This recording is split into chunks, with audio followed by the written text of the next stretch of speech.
Is world inching towards World War III as Russia goes for a war against Ukraine? For the past several weeks, speculations have been rife in media and social media whether the antagonism between Russia and Ukraine will spiral into World War III.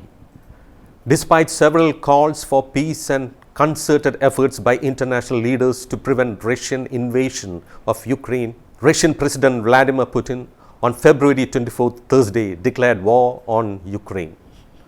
For the past several weeks, he had hoodwinked the international community by massing troops near Ukraine border in the name of military exercise. Later, Russia said it was pulling back troops and even released video of what it said were tanks pulling back and being loaded onto rail transports.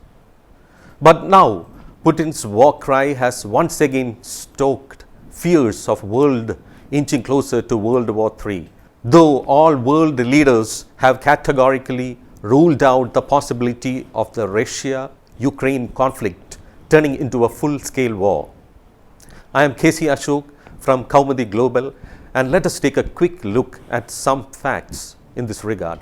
Russian President Vladimir Putin has warned other countries that any attempt to interfere with the Russian action would lead to consequences.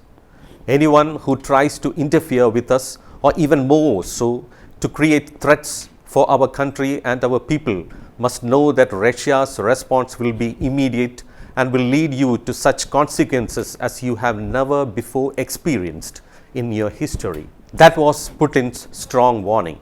Putin's argument is that the war is to demilitarize and denazify Ukraine and defend people who have been suffering persecution and genocide for 8 years at the hands of the Kiev regime.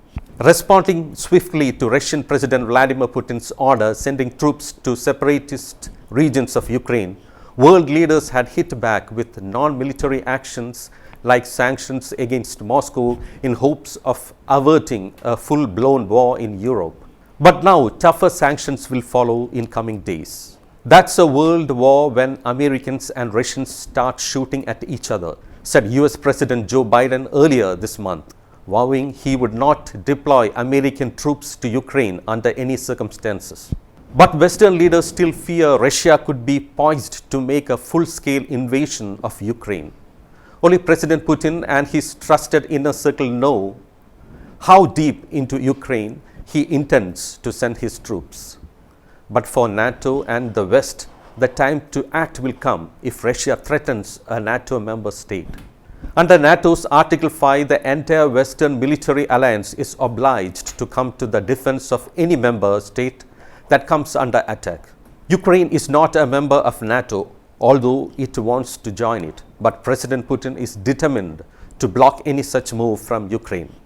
Eastern European countries like Estonia, Latvia, Lithuania or Poland, once part of Moscow's orbit in Soviet times, are now NATO members. They are feeling seriously nervous that Russian forces might not stop at Ukraine and instead use some pretexts to come to the aid of the ethnic Russian minorities in the Baltics and invade. That is the reason why NATO recently sent reinforcements to bolster its Eastern European members as a deterrent. As long as there is no direct conflict between Russia and NATO, then there is no chance for a full-scale world war. It may be recalled that Russia and America have between them over 8,000 deployable nuclear warheads, so the stakes here are extremely high. Meanwhile, a senior British military source recently said that Putin is not about to attack NATO. He just wants to turn Ukraine into a vassal state like Belarus. But the unpredictable thing is the state of Putin's mind. His speech on Monday resembled more that of an angry dictator than a clever strategist. Calling NATO evil, he effectively told Ukraine it had no right to exist as a sovereign nation independent from Russia. This is a worrying factor. Moreover, US President Biden has held Russia solely responsible for the current war against Ukraine. The United States and its allies will respond in a united and decisive way to an unprovoked and unjustified act by Russian military forces on Ukraine, Biden said, after blasts were heard in the Ukraine capital Kyiv on Thursday.